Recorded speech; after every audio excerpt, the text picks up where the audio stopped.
साथियों, आज हम देख रहे हैं फणेश्वर नाथ रेणु की दूसरी कहानी, जो कि लाल पान की बेगम नामक है। इससे पहले हमने तीसरी कसम कहानी देखी थी। उन सभी कहानियों की लिंक इसी चैनल के इसी वीडियो के डिस्क्रिप्शन में दी जाएगी। और साथ ही दूसरी एक महत्वपूर्ण सूचना मैं आपको बताने जा रहा हूँ।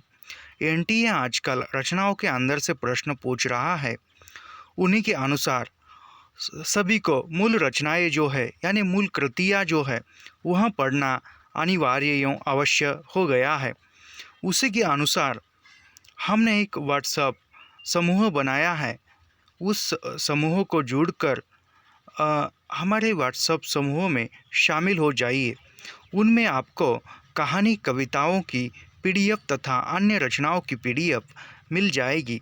और साथ ही इसी चैनल पर जो भी नए अपडेट या नए वीडियो मिलेंगे उसका नोटिफिकेशन भी आपको उन्हीं व्हाट्सएप समूह पर मिलेगा। उन समूह की लिंक इसी वीडियो के डिस्क्रिप्शन में दी जाएगी। तो ज़्यादा देर न करते हुए बढ़ते हैं इस कहानी की ओर। कहानी इस प्रकार प्रारंभ होती है। क्यों बिरजू की माँ नाच देखने नहीं जाएगी क्या? यानी बिरजू की माँ को कोई पूछ रहा है कि बिरजू की माँ क्यों कहाँ नाच देखने नहीं जाएगी क्या? बिरजू की माँ शक्करकंद उबाल कर बैठी मन ही मन कूद रही थी। अपने आंगन में 7 साल का लड़का बिरजू शक्करकंद के बदले तमाचे खाकर आंगन में लोटपोट कर सारी देह में मिट्टी मल रहा था। चंपिया की सिर भी चुड़ैल मंडरा रही है। आधे आंगन धूप रहते जो गई है सहू आन की दुकान, छोवा गुड़ लाने सो अभी तक नहीं लौटी। दिया बाती की बेला हो गई, आए आज लौट के जरा बागड़ बकरे की देह। यानी जो बिरजू की माँ है वह शक्करकंद उबाल रही है। यानी जो उसका जो लड़का है 7 साल का बिरजू, वह शक्करकंद खाने के लिए ललचा रहा है। मगर उसकी माँ जो है उसे शक्करकंद नहीं देकर कुछ तमाचे मारती है तो वह आंगन में मिट्टी में जाकर लेट जाता है। और जो चंपिया है उसके सिर पर चुड़ैल मंडरा रही है, यानी कोई खतरा मंडरा रहा है। और आधे आंगन में धूप है और आधे में नहीं है। अगला परिचित। मैं कुकुर माछी लगी थी, इसलिए बेचारा बागड़ रह रह कर कूद फांद कर रहा था। बिरजू की माँ बागड़ पर मन का गुस्सा उतारने का बहाना ढूंढ कर निकाल चुकी थी। पिछवाड़े की मिर्च की फूली गांच बागड़ के सिवा और किसने कलेवा किया होगा। यानी जो बिरजू की माँ है वह कुकुर माछी लगी थी, इसलिए बेचारा बागड़ रह रह कर कूद फांद रहा था। यानी वह कुछ ऐसी वैसी हरकतें कर रहा था, कुछ बच्चों जैसी, और वह बच्चे भी है। बागड़ के सिवा और किसने कलेवा किया होगा। बागड़ को मारने के लिए वह मिट्टी का छोटा ढेला उठा चुकी थी। अभी वह बागड़ को भी मारने वाली है और वह बागड़ को मारने के लिए कुछ थोड़ी सी मिट्टी उठाती है हाथ में कि पड़ोसन मखनी फुआ की पुकार सुनाई पड़ी। वह बागड़ को मारने ही वाली थी, फेंक कर वह मिट्टी का ढेला। मगर तब वह पड़ोसन फुआ उसको आवाज़ देती है, क्यों बिरजू की माँ नाच देखने नहीं जाएगी क्या? यानी नाच देखने नहीं जाएगी क्या? फुआ कहती है। बिरजू की माँ के आगे नात और फीचे पगहिया न हो तब फुआ। गरम गुस्से में बूझी नुकीली बात फुआ की देह में धस गई और बिरजू के माँ ने हाथ के ढेले को पास ही फेंक दिया। बेचारे बागड़ को कुकुर माछी परेशान कर रही है। हा आए हा आए आए, इस प्रकार। यानी वह जब पड़ोसन फुआ उसको पुकारती है तब बिरजू की माँ ने जो मिट्टी का ठेला बागड़ को मारने के लिए लिया था वह ठेला जो है वह पास ही फेंकती है, यूँ बिरजू को नहीं मारती है। बिरजू ने लेटे लेटे ही बांगड़ को एक डंडा लगा दिया। बिरजू की माँ की इच्छा हुई कि जाकर उसी डंडे से बिरजू का भूत भगा दे। तब वो बिरजू ने लेटे लेटे ही बांगड़ को एक डंडा मारा था और वह डंडा वही पड़ा रहा। तो वो बिरजू की माँ को लगता है कि उसी डंडे को बिरजू से मारे, किंतु नीम के पास खड़ी पनभरणियों की किलकिलाहट सुनकर रुक गई। बोली, ठहर, तेरे बप्पा ने बड़ा हथछुटा बना दिया है तुझे, बड़ा हाथ लगता है लोगों पर, ठहर। यानी वह मारने ही वाली थी। तभी वो पास में महिलाएं पानी भर रही थी। उसकी आवाज़ सुनकर वह रुक जाती है और कहती है कि तेरे पिता ने या तेरे बाप ने तुझे बड़ी छूट दी है, एक हाथ पर लिया है, ऐसा वह, यानी बड़ा लाड़ प्यार दिया है, ऐसा वह कहती है। मखनी फुआ नीम के पास झुकी कमर से घड़ा उतार कर पानी भरकर लौटती पनभरियों में बिरजू की माँ की बहकी हुई बात का इंसाफ करा रही थी। जरा देखो तो इस बिरजू की माँ को 4 मन 5 जूट का पैसा क्या हुआ है, धरती पर पाँव ही नहीं पड़ते। निसाब करो, खुद अपने मुंह से 8 दिन पहले से ही गांव की गली गली में बोलती फिरी है। हाँ, इस बार बिरजू के बप्पा ने कहा है, बैलगाड़ी पर बिठाकर बलरामपुर का नाच दिखा लाऊंगा। बैल अब अपने घर है तो 1000 गाड़ी मंगवानी मिल जाएगी। सो मैंने अभी टोक दिया। नाच देखने वाली सब तो ओन पोन कर तैयार हो रही है, रसोई पानी कर रही है। मेरे मुंह में आग लगे, क्यों मैं टोकने लगी, सुनती हो? क्या जवाब दिया बिरजू की माँ ने। यानी वह जो मखनी फुआ है वह अन्य महिलाओं से कह रही है कि बिरजू की माँ को देखो, इनके पास थोड़ा पैसा क्या आया है, इसके पैर तो ज़मीन पर टिकते ही नहीं। यानी वह खुद को थोड़ा सा होशियार समझने लगी है, ऐसा यहाँ पर जान पड़ता है। और उसका जो बिरजू का जो पिता है वह कह रहा है कि इस साल बलरामपुर का नाच दिखाने ले जाऊंगा। अब तो उसके खुद के बैल है, ऐसा भी वह कह रही है। तब वह कहती है कि बिरजू की माँ ने क्या उत्तर दिया। मखनी फुआ ने अपने पोपले मुंह के होठों को एक और मोड़कर ऐठी हुई बोली निकली, अर हा बिरजू की माँ, मैं यहाँ के आगे नात और पीछे पगहिया ना हो तब न आना। यानी कोई साथ में हो तब न आना। जंगी की पुतेहू बिरजू की माँ से नहीं डरती। वह जरा गला खोलकर ही कहती है, फुआ, सबसे शीतल मिट्टी सर्वे सेटलमेंट के हाकिम के बासा पर फूल छाप किनारी वाली साड़ी पहन के तू भी भट्टा की भेटी चढ़ाती तो तुम्हारे नाम से भी दुआ दू 3। यानी वह कहती है जो जंगी पुतेहू है वह बिरजू के माँ से नहीं डरती है, तो वह कहती है कि मैं भी आऊँगी। बीघा धनघर जमीन का पर्चा कट जाता, फिर तुम्हारे घर भी आज 10 मन सोना बंग पाठ होता। जोड़ा बैल खरीदता, फिर आगे नात और पीछे सैकड़ों पगहिया झूलती। यानी जो तुम्हारे पास भी गाड़ी होती है, बैलगाड़ी यदि होती, तो तू भी तुम्हारे आमने सामने या तुम्हारे पीछे भी पगहिया झूलती होगी, आती थी। जंगी की पुतेहू मुँह जोर है। यानी जंगी की पुतेहू जो है वह थोड़ा ज़बान में कच्ची है तथा वह ज़बान चलाने वाली है और मुँह पर बोलने वाली है, ऐसा भी कह सकते हैं। रेलवे स्टेशन के पास ही लड़की है, 3 ही महीने हुए गोने की नई बहू को कर आई है और सारे कुरमा टोली की सभी झगड़ालू सासों से एक हाथ मोर्चा ले चुकी है। उसका ससुर जंगी दागी चोर है, सी गिलासी है।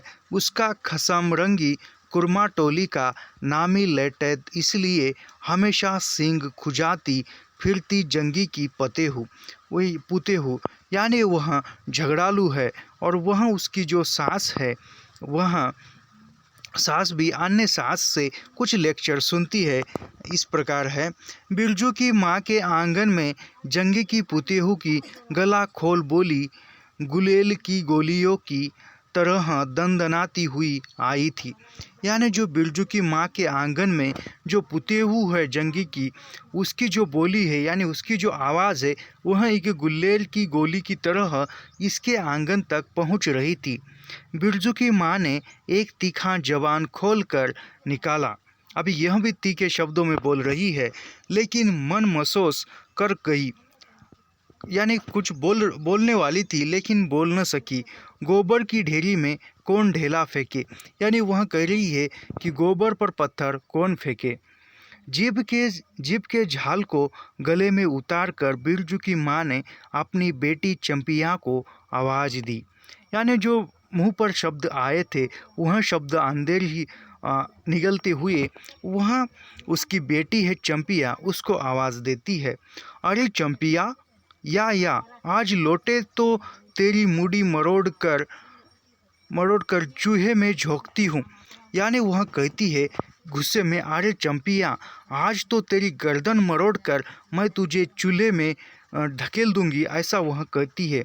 दिन दिन बेचाल होती जाती है। गांव में तो अब थिएटर बायोस्कोप का गीत गाने वाली पतुरिया पुतेहू सब आने लगी है। कहीं बैठके बाजे मुरलियाँ सीख रही होगी, हर जा ई अरी चंपिया या। जंगी की पुतेहू ने बिरजू की माँ की बोली का स्वाद लेकर कमर पर घड़े को संभाला और मटक कर बोली। यानी यहाँ पर जो है बिरजू की माँ वो उसकी बेटी चंपिया को न बोलकर उस पुतेहू को बोल रही है, यानी व्यंग्यात्मक बोल रही है, जैसे कि वह लगे कि वह चंपा को बोल रही है या चंपिया को बोल रही है, लेकिन वह शब्द जो है वह शब्द वास्तविकता के वह पुतेहू से एक चोट भरी वाणी में बोल रही है। तो कैसा है, वहाँ जंगी की जो पुतेहू है उसे वह शब्द सुनाई देते हैं, यानी उसे लगता है कि यह शब्द वह मेरे लिए ही उच्चार रही है या मुझे ही सुना रही है। चल दीदिया चल, इस मोहल्ले में लाल पान की बेगम बसती है, नहीं जानती दोपहर दिन और चौपहर रात बिजली की बत्ती भक भक कर जलती है। यानी उसे क्या दोपहर नहीं शाम नहीं है, जब देखो तब टोकती ताने मारती और झगड़ालू है, ऐसा वह कहती है। और वह दीदिया को चल कहती है। भक भक बिजली बत्ती की बात सुनकर न जाने क्यों सभी खिलखिला कर हंस पड़ी। फुआ की टूटी हुई दंत पंक्तियों के बीच से एक मिट्टी काली निकली, शैतान की नानी।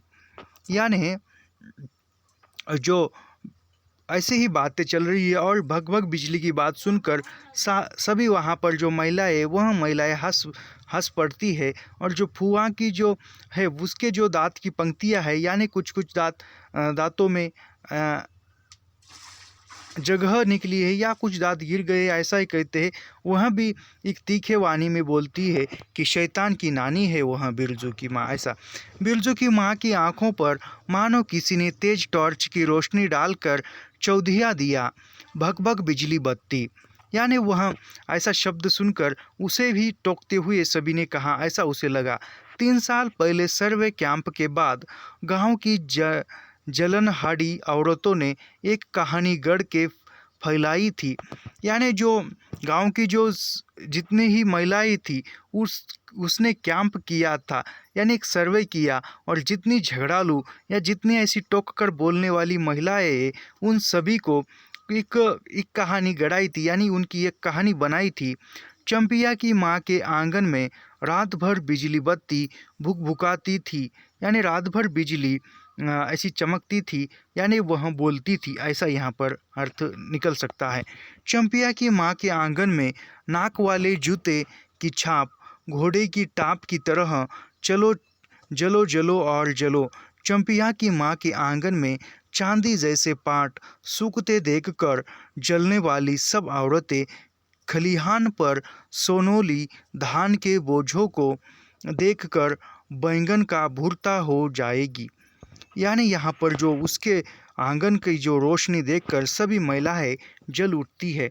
मिट्टी के बर्तन से टपकते हुए छोवा गुड़ को उंगलियों से चाटती हुई चंपिया आई और माँ के तमाचे खाकर चीख पड़ी। यानी जो चंपिया है वह मिट्टी के बर्तन में गुड़ और छोवा यानी कुछ खाने वाली चीज़ होगी, जो गुड़ है वह ऐसे उंगलियों से चाटती हुई आती है। आते ही उसकी माँ उसके कान के नीचे बजा देती है और वह रो पड़ती है। चंपिया, मुझे क्यों मारती है? ये सहु आइन जल्दी से सौदा नहीं देती है। ए यानी वह चंपिया कहती है, मुझे क्यों मारती है?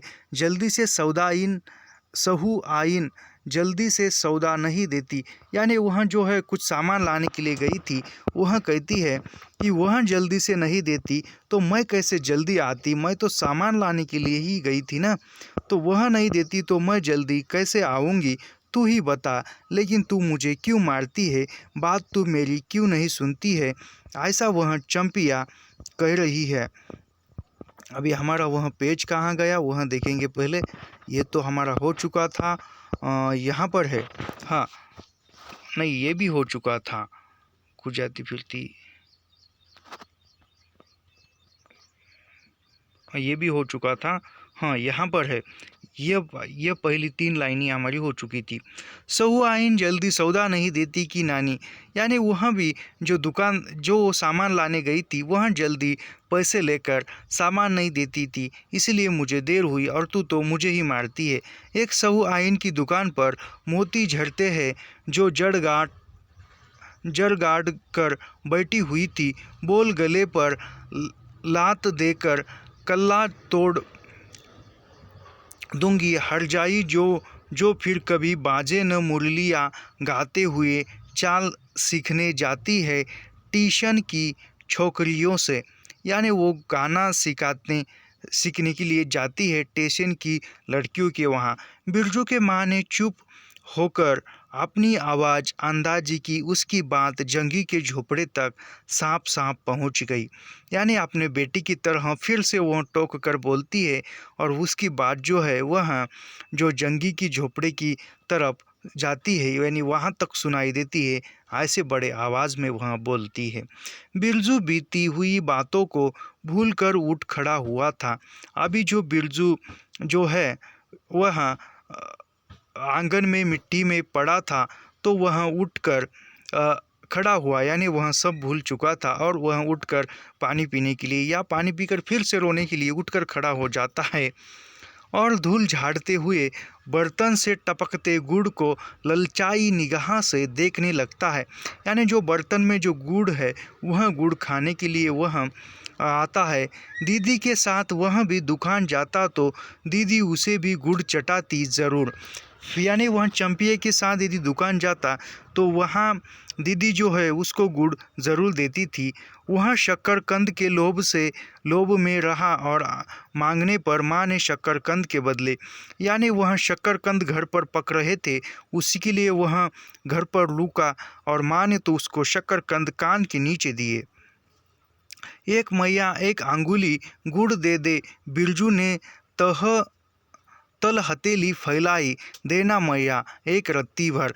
यानी बिरजू एक सहानुभूति प्रकट करते हुए या प्यारी सी वाणी में व्याकुल होकर कह रहा है, ए मैया एक अंगुली गुड़ दे। बिरजू गुड़ दे बोलकर जिसका जो तल हथेली है वह फैलाता, यानी हाथ फैलाता है कुछ रत्ती भर।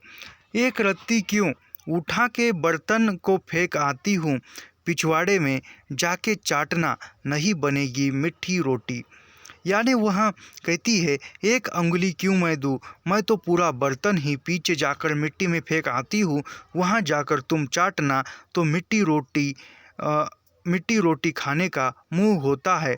तो मिट्टी रोटी कैसी बनेगी, तू यदि गुड़ मांगा तो मिट्टी रोटी खाने का मुँह होता है। बिरजू की माँ ने उबले शकरकंद का सूप रोती हुई चंपिया के सामने रखते हुए कहा, बैठके छिलके उतार नहीं तो अभी 10 साल की चंपिया जानती है। वह कहती है कि जो शक्करकंद है वह उसके सामने लाकर रखती है और वह कहती है कि इस शक्करकंद के छिलके उतार। वह नहीं उतारेगी तो उसके साथ क्या होगा यह चंपिया जानती है। तो वह शकरकंद छीलते समय कम से कम 12 बार माँ माँ उसे बाल पकड़कर झकझोरेगी, छोटी छोटी खोट निकाल कर गालियाँ देगी। पाँव फैल के क्यों बैठी है उस तरह बेजल्ली। चंपिया माँ के गुस्से को जानती है।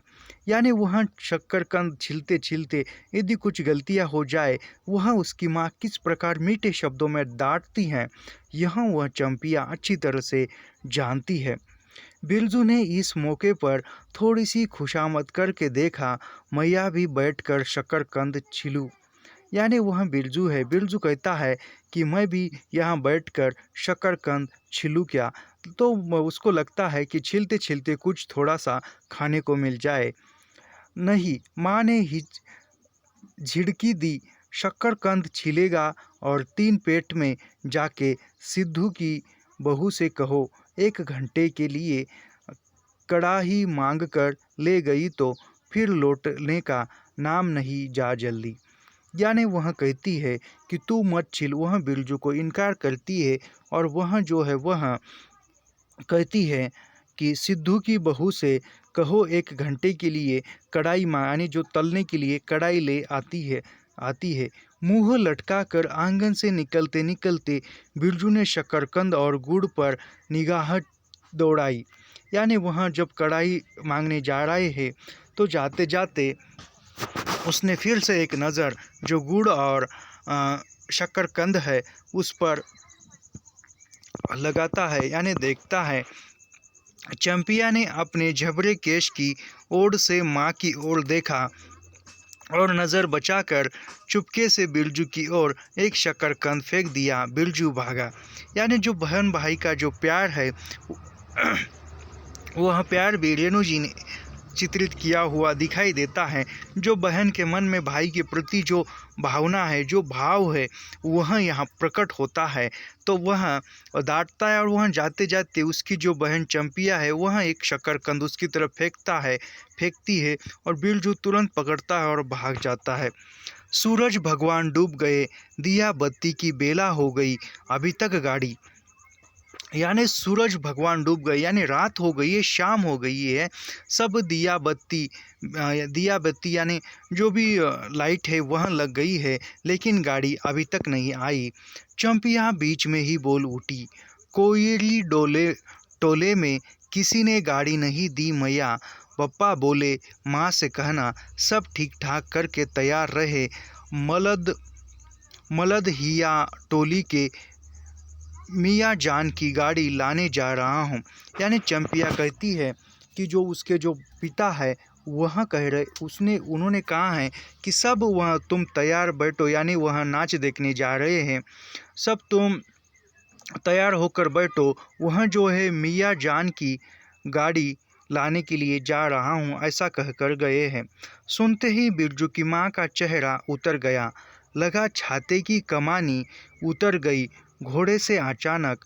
यानी यह सुनते ही उसकी जो आकड़ है वह आकड़ एकदम उतर जाती है। कोयरी टोले में किसी ने गाड़ी मंगनी नहीं दी।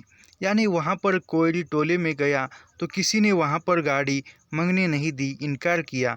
तब मिल चुकी गाड़ी जब अपने गांव के लोगों की आँख में पानी नहीं तो मदल हिया टोली के मियाँ जान की गाड़ी का क्या भरोसा।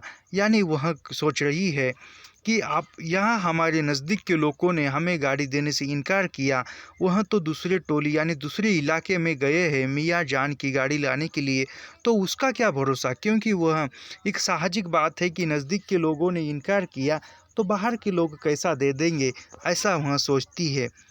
न 3 में न 13 में क्या होगा, शक्करकंद छील कर रख दे उठा के, यह मर्द नाच दिखाएगा। बैलगाड़ी पर चढ़कर नाच दिखाने ले जाएगा। चढ़ चुकी बैलगाड़ी पर देख चुकी जी भर नाच, पैदल जाने वाली सब पहुंचकर पुरानी हो चुकी होगी।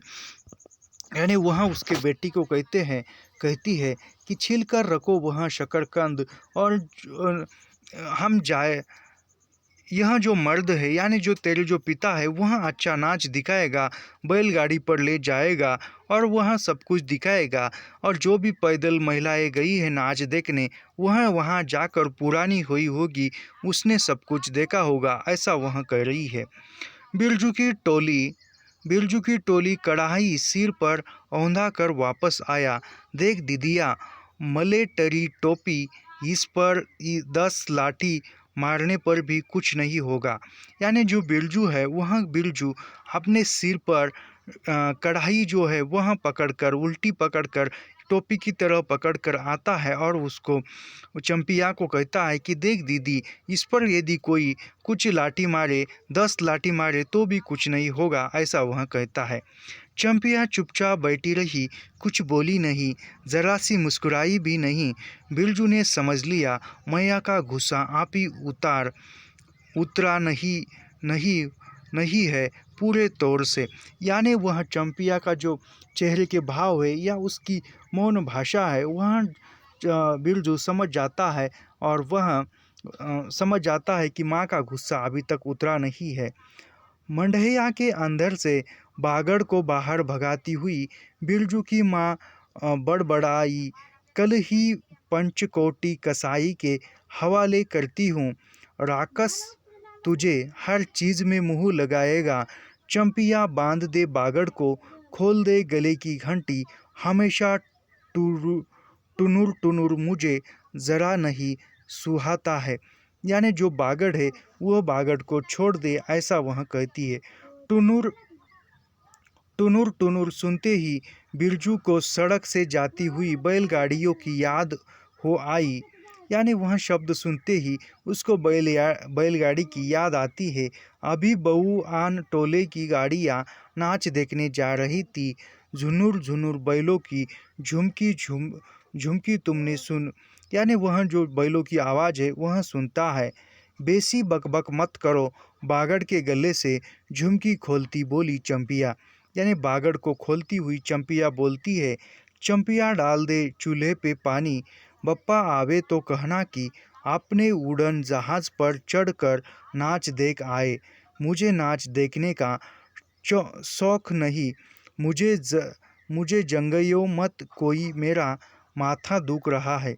यानी वह कहती है कि वह व्यंग भरे शब्दों में कहती है चंपिया को, यदि तेरे पिता आएंगे तो उसे कहना कि तुम ही तुम्हारे जहाज पर जाकर नाच देखकर आए। मेरा माथा दुख रहा है या मेरा सिर दुख रहा है, मैं तो सो रही हूँ, कोई मत जगाना, ऐसा वह कहती है। मढ़ैया के ओसारे पर बिरजू ने फिसफिसा के पूछा, क्यों दीदिया, नाच में उड़न जहाज भी उड़ेगा? अभी वह बिरजू कहता है कि उसको उसके बहन से कि उड़न जहाज़ भी यहाँ पर उड़ता है क्या? चटाई पर कतरी ओढ़कर बैठी हुई चंपिया ने बिरजू को चुपचाप अपने पास बैठने का इशारा किया। मुफ्त में मार खाएगा बेचारा। यानी चंपिया जो है थोड़ी समझदार है। चंपिया ने उसके पास चुपचाप बैठने का इशारा किया, कुछ न बोलने का। यानी बोलेगा तो उसे प्रसाद ज़रूर मिलेगा, ऐसा चंपिया को पता था। बिरजू ने बहन की कथरी में हिस्सा बांटते हुए चुकी मुकी लगाई। जाड़े के समय इस तरह घुटने पर ठुट्टी रख कर चुकी मिक्सी लगाना सीख चुका है वह। उसने चंपिया के कान के पास मुंह ले जाकर कहा, हम लोग नाच देखने नहीं जाएंगे, गांव में एक पंछी भी नहीं है, सब चले गए। यानी वह बिरजू उसके बहन के पास बैठता है और कान में कहता है कि हम लोग नाच देखने नहीं जाएंगे क्योंकि गांव के सभी लोग गए हैं और हम कैसे जाएंगे, हमें जाने के लिए कोई रास्ता या कोई गाड़ी नहीं है, ऐसा वह कहता है। चंपिया को तिल भर भी भरोसा नहीं। संजा तारा डूब रहा है, बप्पा अभी तक गाड़ी लेकर नहीं लौटे। यानी वह कहती है, चंपिया को भी भरोसा नहीं है क्योंकि रात होने वाली है या शाम हो चुकी है और उसका पिता जो है वह अभी तक गाड़ी लेकर आया नहीं है। 1 महीना पहले से ही मैया कहती थी, बलरामपुर के नाच के दिन मीठी रोटी बनेगी, चंपिया छीड़ी की साड़ी पहनेगी, बिरजू पैंट पहनेगा, बैलगाड़ी पर चढ़कर। यानी उसकी माँ उसको 1 महीने पहले से ही सपने दिखाती है कि हम यदि नाच देखने जाएंगे बलरामपुर, तब हम मीठी रोटियां बनाएंगे और जो चंपिया है वह साड़ी पहनेगी और बिरजू जो है वह पैंट पहनेगा, ऐसा वह कहती है। चंपिया की भीगी पलकों पर एक बूंद आंसू आ गया। यानी उसके जो सपने दिखाए थे उसकी माँ ने, वह सपने टूट रहे हैं ऐसा उसको दिखाई देता है और वह दुख से मायूस होकर रोने लगती है और चंपिया की आंख से आंसू आने लगते हैं। बिरजू का भी दिल भर आया। अभी वह बिरजू भी रोने की अवस्था में है। उसने मन ही मन में इमली पर रहने वाले जीन बाबा को एक बैंगन बबूला गाछ का सबसे पहला बैंगन उसने खुद जिस पौधों को रोपा है, जल्दी से गाड़ी लेकर बप्पा को भेज दो जीन बाबा। यानी वह जो जीन बाबा है इमली के पेड़ पर रहने वाला, उसे कहता है कि मैं तुम्हें एक बैंगन दे दूंगा, पहला बैंगन दे दूंगा, एक गाड़ी लेकर जल्दी से मेरे पिता को भेज दो जीन बाबा, ऐसा वह कहता है या मन ही मन कहता होगा। मंडैया के अंदर बिरजू की माँ चटाई पर पड़ी करवटें ले रही थी। यानी यह बिरजू की माँ जो है वह सो रही है अंदर चटाई पर। वह पहले से किसी बात का मनसूबा नहीं बांधना चाहिए किसी को, यानी पहले से किसी बात के वादे नहीं करने चाहिए किसी के साथ। भगवान ने मनसूबा तोड़ दिया, उसको सबसे पहले भगवान से पूछना है, यह किस चूक का फल दे रहे हो भोला बाबा। यानी वह भोला बाबा यानी महादेव जी को कहते हैं। तो वह कह रही है कि किस बात का मुझसे तुम बदला ले रहे हो या किस भूल की तुम मुझे सज़ा दे रहे हो महादेव जी, ऐसा वह कह रही है। अपने जानते उसने किसी देवता पितर की मनौती बाकी नहीं रखी। सर्वे के समय जमीन के लिए जितनी मनौतियाँ की थी, ठीक ही तो महावीर जी का रोट तो बाकी ही है। हाय रे देव, भूल चूक माफ़ करो महावीर बाबा, मनौती दूनी करके चढ़ाएगी बिरजू की माँ। यानी वह जो भगवान को वह बोलते हैं, वह मैं तुम्हें इतना भोग चढ़ाऊँगी, उतना चढ़ाऊँगा, इतना चढ़ाऊँगी, मेरा ये काम कर। ये जब ज़मीन का सिलसिला चल रहा था तो उन्होंने भगवान से कितनी देवताओं से उन्होंने जो भोग चढ़ाने का वादा किया था वह सभी तो हो चुका है, मगर अभी जो है वह महावीर बाबा का भोग चढ़ाना बाकी है। वह कहती है कि मैं जो भोग है चढ़ाने का वह दुगना करती हूँ, लेकिन ऐसी सज़ा मत देना, ऐसा वह कह रही है। बिरजू की माँ के मन में रह कर जंगी की पुतेहू की बातें चुभती है। भक भक बिजली बत्ती। यानी अभी वह सो रही है और सोते सोते उसके मन में ख्याल आते हैं और जो उसकी जो पुतेहू थी वह पुतेहू की बातें इसको याद आती है और मन में चुभती है। चोरी चमारी करने वाली की बेटी पुतेहू जलेगी नहीं। 5 बीघा ज़मीन क्या हासिल की है। बिरजू के बप्पा ने गांव की भाई खोकियों की आंखों में किरकिरी पड़ गई है। यानी वह कहती है कि 5 बीघा ज़मीन क्या उसने पाई है, तो वह तो खुद को होशियार और सबसे बड़ी समझने लगी है, ऐसा वह कह रही है। बिरजू के बप्पा ने गांव की भाई खोकियों को आंखों में किरकिरी पड़ गई। यानी उस सभी की इसमें वह किरकिरी कुछ ना कुछ बोल रहे हैं। खेत में पाट लगा देखकर गांव के लोगों की छाती फटने लगी। धरती फोड़कर पाट लगा है। यानी पाट यानी जो पानी लगता है झरना, उसको पाट भी कहते हैं। तो वह कहती है कि हमारे खेत में पानी लगा है या पानी का जो पाट है झरना लगा है, वह देखकर सभी लोग जल रहे हैं। बैसाखी बादलों की तरह उमड़ते आ रहे हैं। पाट के पौधे तो अलान, इतनी आँखों की धार भला फसल सहे। जहाँ 15 मन पाट होना चाहिए, सिर्फ 10 मन पाट काट पर तोल के ओजन हुआ भगत के यहाँ। यानी जहाँ पर ज़्यादा होना चाहिए वहाँ नहीं हुआ। पाट यानी कुछ धान का नाम भी है, ऐसा ही यहाँ पर पढ़ने के बाद समझ में आता है। इसमें जलने की क्या बात है भला, बिरजू के बप्पा ने तो पहले ही कुरमा टोली के एक एक आदमी को समझा के कहा, जिंदगी भर मजदूरी करते रह जाओगे, सर्वे का समय हो रहा है, लाठी कड़ी करो तो 2-4 बीघे ज़मीन हासिल कर सकते हो। यानी इसमें जलने की क्या बात है। बिरजू के पिता ने तो कहा था कि कि ज़िंदगी भर मजदूरी करती रहोगे, यानी दूसरों के यहाँ काम करते रहोगे, तुम भी लड़ो तो कुछ ना कुछ तुम्हें ज़मीन मिलेगी, ऐसा उन्होंने भी कहा था। लाठी कड़ी करो यानी तुम भी लड़ो, ऐसा उसने कहा था।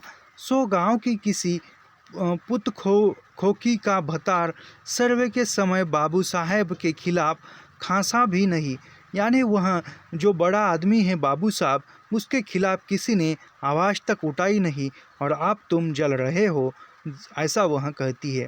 बिरजू के बप्पा को कम सहना पड़ा है, यानी कितनी यातनाओं के बाद इन्हें ज़मीन मिली है।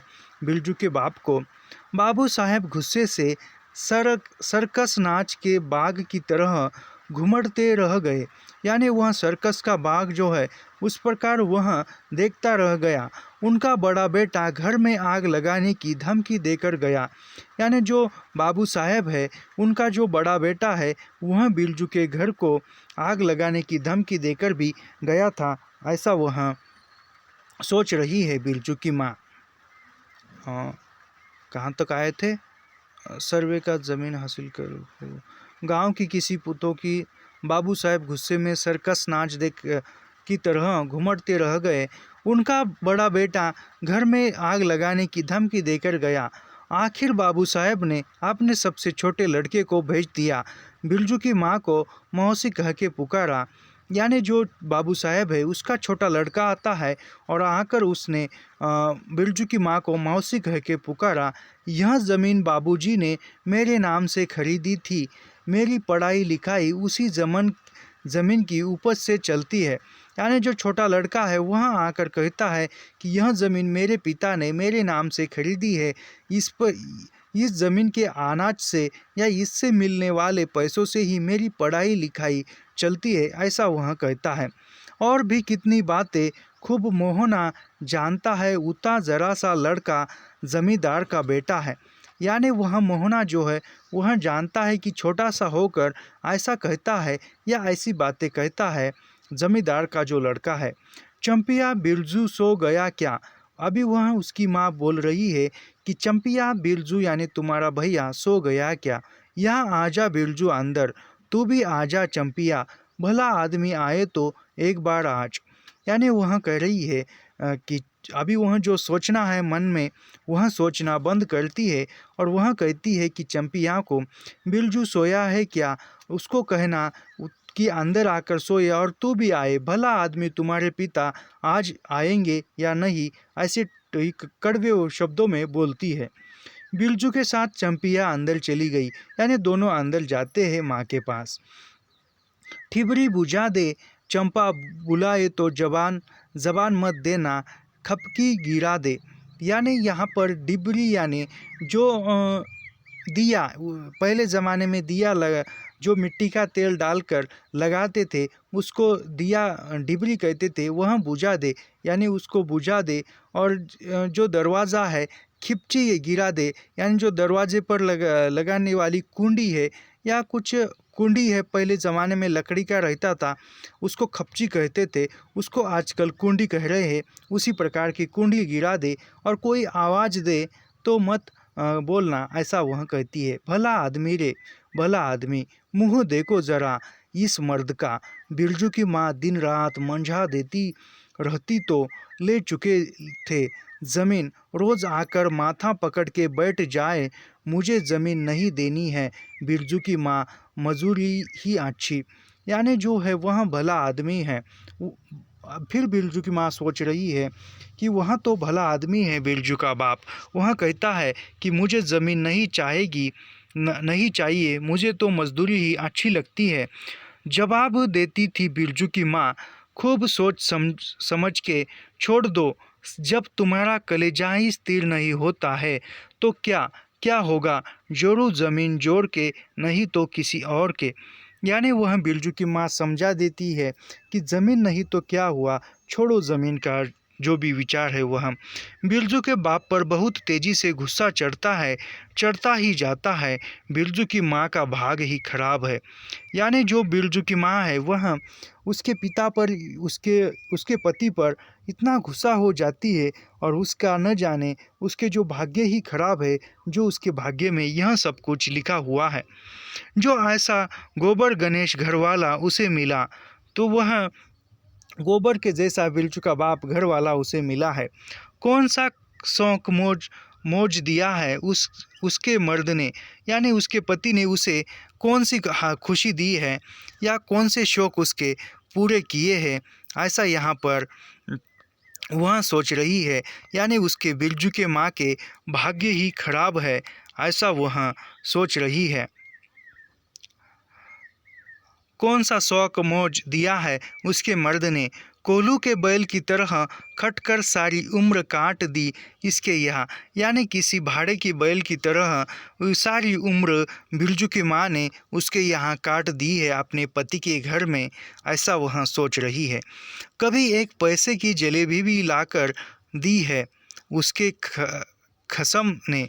यानी वह उसके पिता ने कुछ, इसके शौक तो छोड़ो, कोई किसी एक पैसे की खाने के लिए जिलेबी तक लाकर नहीं दी है। पाट का दाम भगत के यहाँ से लेकर बाहर ही बाहर बैल हट्टा चले गए। बिरजू की माँ को एक बार नमरी लोटे देखने भी नहीं दिया आँख से। यानी जो बैल लेकर जा रहे थे तो कुछ जो लोटे थे वह देखने नहीं भी दिया तो ले गए। बैल खरीद लाए, उसी दिन से गांव में ठिंडोरा पीटने लगे। बिरजू की माँ इस बार बैलगाड़ी पर चढ़कर जाऊंगी नाच देखने, दूसरे की गाड़ी में भरोसे नाच दिखाएगा। यानी वह कहती है, सोच रही है कि अब जो खुद की गाड़ी है, खुद के गाड़ी में बैठकर मैं नाच देखने जाऊंगी, दूसरों के गाड़ी के भरोसे क्यों बैठूंगी, ऐसा वह कह रही है, सोच रही है। अंत में उसे अपने आप पर क्रोध हो गया। यानी ऐसा सोचते सोचते उसको खुद पर ही क्रोध आ जाता है। वह खुद भी कुछ कम नहीं, उसकी जीभ में आग लगे। बैलगाड़ी पर चढ़कर नाच देखने की लालसा किसी कुछ समय में उसके मुंह से निकली थी। यानी वह किस समय इसके मन में ऐसे विचार आए जो कि नाच देखने की लालसा मन में उत्पन्न हो गई।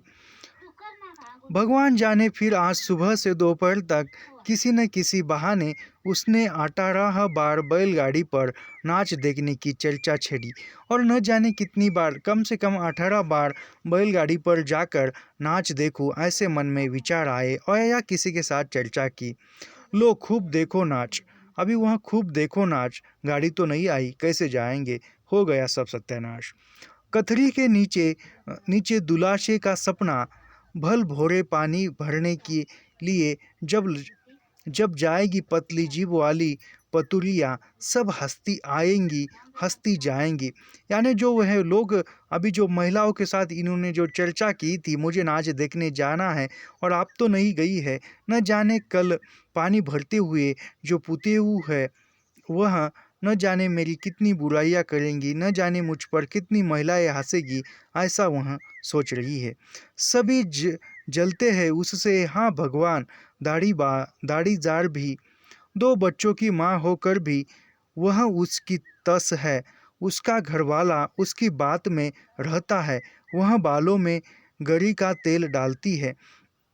यानी जो है वह हंसती जाएगी, और जो दाढ़ीदार यानी उसकी माँ 2 बच्चों की माँ है, और वह भी ऐसा ही भला बुरा सोचती है, और वह तो उसके बालों में गरी का तेल डालती है। उसकी अपनी ज़मीन है, यानी वह बड़े घर की है, ऐसा वह कह रही है। किसी के पास एक घूर ज़मीन भी अपने इस गांव में जलेंगे नहीं। 3 बीघे में धान लगा हुआ है, आंगनी लोगों की बिगदिड़ी से बचे तब तो। यानी बाहर बैलों की घंटियां सुनाई पड़ी। तीनों सतर्क हो गए, उत्कर्ण होकर सुनते रहे। आपने ही बैलों की घंटी है, क्यों री चंपिया। यानी वहाँ ऐसे ही पड़े पड़े सोच रही है। बच्चे भी वहाँ पर सोने की अवस्था में है। तभी बाहर से घंटियों की आवाज़ सुनाई देती है। उसकी माँ कहती है, यह तो आपने ही बैलों की घंटियाँ है, क्यों री चंपिया। यानी चंपिया को कहती है कि यह तो अपने ही बैलों की घंटी है, घंटी की आवाज़ है। चंपिया और बिरजू ने प्राय एक ही साथ कहा, हूँ। तो उसने हुंकार भरते हुए कहा, हूँ। चुप। बिरजू की माँ ने फिसफिसा कर कहा, शायद गाड़ी भी है, घड़घड़ाती है न। हूँ। दोनों ने फिर हुंकार भरी। यानी दोनों हुंकार में नहीं कहते हैं और वह कहते हैं कि गाड़ी भी है, खड़खड़ा रही है बिरजू की माँ। दोनों फिर वही इनकार करते हैं ऊँ भरे शब्दों में। चुप, गाड़ी नहीं है तो चुपके से टट्टी में छेद करके देख तो आ चंपी, भाग के आ चुपके चुपके। यानी वहाँ कह रही है कि दरवाजे के यहाँ पर झाँक कर देख कि क्या है, चुपके से जा और तू जल्दी भागती हुई जा और भाग कर आ। चंपिया बिल्ली की तरह होले होले पाँव से टट्टी के छेद से झाँक आई। हाँ मैया, गाड़ी भी है। यानी चंपिया बिल्ली की तरह एक हल्के पैरों में जाती है और जाकर झाँक कर देखती है और कहती है कि हाँ मैया, गाड़ी ही है। बिरजू हड़बड़ा कर उठ बैठा। उसकी माँ ने उसका हाथ पकड़कर सुला दिया, बोले मत। यानी बिरजू गाड़ी है यह शब्द सुनकर हड़बड़ा कर उठा तो वह बिरजू की माँ उसे सुला देती है और कहती है कि सो जा, मत जा, ऐसा वह कहती है। चंपिया भी गुदड़ी के नीचे घुस गई। तो चंपिया भी जो ओढ़नी की गुदड़ी है उसको लेकर सो गई, घुस गई उसके अंदर। बाहर बैलगाड़ी खोलने की आवाज़ सुनी हुई। बिरजू के बाप ने बैलों को जोर से डांटा। हा, आ गए घर आने के लिए छाती फटी जाती थी। यानी वह बैलों को डांटते हुए कहता है, गाड़ी छोड़ते हुए कि वह कहता है डांटते हुए, हाँ, घर आने तक तो छाती फटी जाती थी। यानी कितना कुछ सहना पड़ा, ऐसा वह कितना उत्साह था, ऐसा वह कह रहा है। बिरजू की माँ ताई गई ताड़ गई। बिरजू की माँ ताड़ गई ज़रूर। मलदही या टोली में गांजे की चीलम चढ़ रही थी। आवाज़ तो बड़ी खनखनाती हुई निकल रही है। यानी वह सोचती है कि इन्होंने नशा किया है, बिरजू के पिता ने नशा किया है या गांजा पीकर आए हैं, तभी तो आवाज़ इतनी चढ़ी हुई निकल रही है। चंपिया हाँ बाहर से पुकार कर कहा। उसके बाप ने, बैलों को घास दे दे चंपिया। हाँ, तो वह उसके पिता है, वह ऐसे बाहर से चिल्लाकर कहता है चंपिया को कि उसको बैलों को घास डाल चंपिया। अंदर से कोई जवाब नहीं आया। तो अंदर तो यह जागते ही है सभी, लेकिन कुछ बोलते नहीं, ऐसे ही पड़े रहते हैं। चंपिया के बाप ने आंगन में आकर देखा तो न रोशनी, न चिराग, न चूल्हे में आग। बात क्या है, नाच देखने उतावली होकर पैदल ही चली गई क्या। अभी जो उसकी जो पत्नी है चंपिया की माँ या बिरजू की माँ, वह आंगन में कुछ बिजली नहीं है, चूल्हे पर कुछ जला नहीं है, तो वह कहता है कि राह देख कर पैदल ही गई होगी, क्योंकि वह नाच देखने के लिए उतावली हो रही थी, ऐसा वह कहता है। बिरजू के गले में खसखसाहट हुई और उसने रोकने की पूरी कोशिश भी की, लेकिन खांसी जब शुरू हुई तो पूरे 5 मिनट तक वह खांसता रहा। अभी वह गुदड़ी के अंदर जाकर सब कुछ सुन रहे हैं। तभी बिरजू को खांसी आती है और वह रोकना चाहता है खांसी ले, मगर वह रोक नहीं पाता है और वह 5 मिनट लगातार खांसता ही जाता है। बिरजू बेटा, बिरजू मोहन, बिरजू के बाप ने पुचकार कर बुलाया। मैया गुस्से के मारे सो गई क्या। अरे अभी तो लोग जा ही रहे हैं। तो वहाँ बिरजू के पिता है, बिरजू से कहते हैं कि तुम्हारी माँ सो गई है क्या, गुस्से से सो गई क्या, अभी तो लोग जा रहे हैं, ऐसा वह कहता है। बिरजू की माँ के मन में आया कि कसकर जवाब दे, नहीं देखना है नाच, लौटा दो गाड़ी। यानी उसके मन में ख्याल आता है कि गुस्से से कहे कि लौटा दो गाड़ी, मुझे नहीं जाना नाच देखने। ऐसा चंपिया, हाँ उठती उठती क्यों नहीं, ले धान की पचीस रख दे। धान की बालियों का छोटा छंबा झोपड़े के ओझरे पर रख कर उसने कहाँ दिया बोलो बाला। यानी जो धान, यानी जो चावल के जो पौधे होते हैं धान कहते हैं उसको धान कहते हैं। बिरजू की माँ उठकर ओसारे पर आई।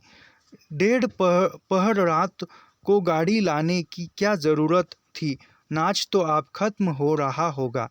यानी बिरजू की माँ बाहर आती है दरवाजे पर और कहती है कि डेढ़ पहर यानी काफ़ी रात हो चुकी है और अब गाड़ी लाने की क्या ज़रूरत थी, अब तो नाच खत्म हुआ होगा। डिबरी की रोशनी में धान की बालियों का रंग देखते ही बिरजू की माँ के मन का सब मैल दूर हो गया। यानी जो डिबरी जलाई उन्होंने, जो दिया जलाया, जो मिट्टी के तेल का दिया जलाया, तो वहाँ पर जो उसके उजाले में या प्रकाश में जो धान की बालियाँ है, वह बालियाँ देखकर उसके मन का सब कुछ गुस्सा उतर गया। यानी उसे लगा कि पति को देर हुई है तो वह धान की बालियाँ लाने के लिए गए थे, इसलिए देर हुई है, वह काम के लिए ही गए थे, ऐसे उसके मन में आता है और सब कुछ गुस्सा भूल जाती है। धानी रंग उसकी आंखों से उतरकर रोम रोम में घुल गया।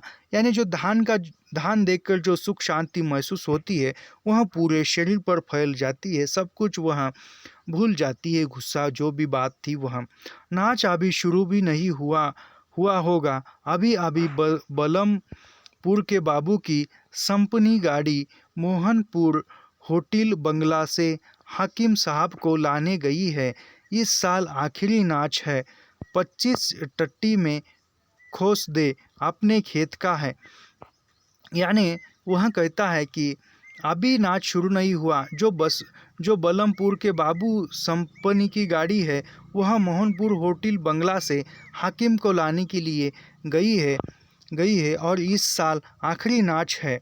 यह जो आखिरी नाच है यह वह कहता है, और यह जो है वह बालिया धान की वह तो रख दे, अपने ही खेत की है, ऐसा वह कहता है। नहीं, 10 दिन में अगहन चढ़ते चढ़ते लाल होकर झुक जाएगी सारे खेत की बालियाँ। वह कहता है कि 10 दिन में बालियाँ जो है वह सूख जाएगी, ऐसा वह कहता है। मलद हिया टोली पर जा रहा था, अपने खेत में धान देखकर आंखें जुड़ा गई। सच कहता हूँ, 25 तोड़ते समय उंगलियां कांप रही थी मेरी। यानी वह कहता है जब मैं गाड़ी लाने के लिए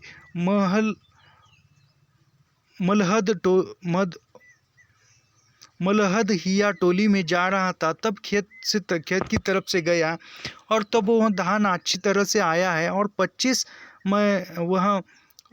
25 धान जो है वह मैं ले रहा था, तभी मेरी उंगलियां कांप आई है, क्योंकि वह अच्छा धान आया है, ऐसा वह कह रहा है। बिरजू ने धान की एक बाली से एक धान लेकर मुंह में डाल लिया और उसकी माँ ने एक हल्की डांट दी, कैसा लुक्कड़ है तू रे। तब वह बिरजू उस एक बाली में से एक धान का बीज निकालता है और मुंह में डालता है। तब उसके माँ ने उसे डांटा है, इन दुश्मनों के मारे कोई नेम धर्म बचे, क्या हुआ डांटती क्यों। यानी जो है ऐसा माना जाता है, खेत में यदि धान अच्छा आता है तो सबसे पहले भगवान को, ईश्वर को भोग लगाते हैं, बाद में खाते हैं, लेकिन न जाने इस शैतानी बच्चे को कौन समझाए, ऐसा वह कहती है।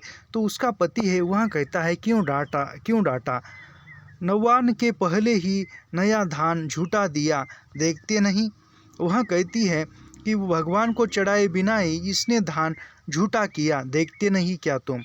अरे इन लोगों का सब कुछ माफ है, चिरई चुरमुन है, यह लोग दोनों के मुंह में नवान के पहले नया अन्न न पड़े। यानी वह बच्चों को भूल चूक सब माफ है, कुछ नहीं होता, ऐसा वह कहता है। इसके बाद चंपिया ने भी धान की बाली से 2 धान लेकर दांतों तले दबाए ओ मैया इतना मीठा चावल। यानी वह चंपिया भी 2 दाने वह चावल के खाती है और वह कहती है कि मैया यानी माँ, यह बहुत मीठा चावल है और गमगता भी है न दीदिया। बिरजू ने फिर मुंह में धान लिया, यानी वह सुनकर फिर धान लेता है। रोटी पोटी तैयार कर चुकी क्या? बिरजू के बाप ने मुस्कुराकर पूछा। अभी बिरजू के पिता पूछते हैं उसके माँ को कि रोटी वह सब कुछ तूने बना लिया है क्या? नहीं, मान भरे सुर में बोली बिरजू की माँ। जाने का ठीक ठिकाना नहीं और रोटी बनाती। वह कहती है, जाने का कोई ठिकाना नहीं था तो मैं रोटी कैसे बनाती? वहाँ खूब हो तुम लोग। जिसके पास बैल है उसे गाड़ी मंगनी नहीं मिलेगी भला। यानी वह कहता है कि जिसके पास बैल है उसको गाड़ी कौन नहीं देगा मांगने पर, क्योंकि बिरजू के यहाँ बैल है लेकिन बैलों को जोतने के लिए गाड़ी नहीं है। पूछेगा तब कोयरी टोला वालों से, ले जल्दी से रोटी बना ले, देर नहीं होगी। यानी वह कहता है कि देर नहीं होगी, गाड़ी ज़रूर मिलेगी, जल्दी बना दे। अरे टोकरी भर रोटी तो तू पलक मारते बना देती है, 5 रोटियां बनाने में इतनी देर लगेगी। यानी वहाँ उसका पति जो है वह कहता है कि तू तो देखते देखते पलक झपकते ही एक टोकरी भर रोटियां बनाती है, तो 5 रोटियां बनाने में कितना समय लगेगा। अब बिरजू की माँ के होठों पर मुस्कुराहट खुलकर खिलने लगी। यानी वह तारीफ की उसने कि तू टोकरी भर रोटियां पलक झपकते ही बनाती है, तो 5 रोटी बनाने में कितना समय लगेगा। यह तारीफ सुनकर बिरजू की माँ मुस्कुराती है और उसने नज़र बचा कर देखा बिरजू का बप्पा उसकी ओर एक टक निहार रहा है। यानी वह एक टक इसकी तरफ देख रहा है। चंपिया और बिरजू न होते तो मन की बात हंसकर खोलने में देर न लगती। यानी बिरजू और चंपिया न होते तो वह मन की बात खुलकर बोल सकता था। चंपिया और बिरजू ने एक दूसरे को देखा और खुशी से उसके चेहरे जगमगा उठे। मैया बेकार गुस्सा हो रही थी। यानी अब वो खुशी का माहौल है और उस खुशी के माहौल में वहाँ सभी बच्चे भी खुश है, उसकी माँ भी खुश है और बच्चे बोल उठते हैं कि मैया बेकार में यानी बिना सोचे समझे ही गुस्सा हो जाती है। तो अगली कहानी जो बची हुई है कहानी का वह भाग हम अगले भाग में देखेंगे, क्योंकि एक ही वीडियो ज़्यादा लंबा हो जाएगा। लगभग 1 घंटे का वीडियो यही हो गया है। तो वह देखते हैं कहानी कितनी बची है। चलो अगले ही भाग में अगला अंश देखेंगे कहानी में। और व्हाट्सएप समूह में सब लोग ज्वाइन हो जाइए और चैनल को सब्सक्राइब कीजिए, लाइक कीजिए और शेयर करना मत भूलिए। मिलते हैं अगले वीडियो में। धन्यवाद।